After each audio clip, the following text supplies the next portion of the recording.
Hi everyone, in this video, I will be showing you how to verify my Facebook page blue tick. So if you want to verify or if you want to get badge on Facebook, first you just have to simply open your Facebook application and make sure that you're using the latest version of this application. Now what you're going to do is to tap these three lines and then scroll down here till you see this help and support. Tap this arrow facing down and you will see this help center right here. So tap this help center. Once you tap this, then it will take you to Facebook Help Center. What you're going to do here is you have to go to the search icon or search box, and then you have to type for verification badge. So as you can see here, you have to go to the search icon or magnifying glass icon and then type verification or verification badge. Tap search. And then what you're going to do here is you have to look for this request a verified badge on Facebook.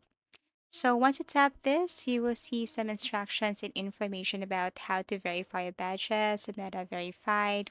All you have to do is to scroll down here till you see this, fill out this form.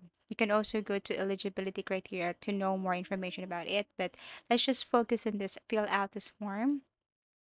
Tap this one, and then here all you have to do is to submit and then answer the question here. So what are you verifying?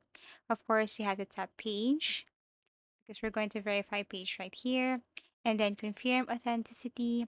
Then you can provide a document type. So everything is up to you if you have your driver's license, or you can also look for other options here. Then choose file, submit that ID, category. You have to enter this, country and region, audience, also known as, but this are just optional.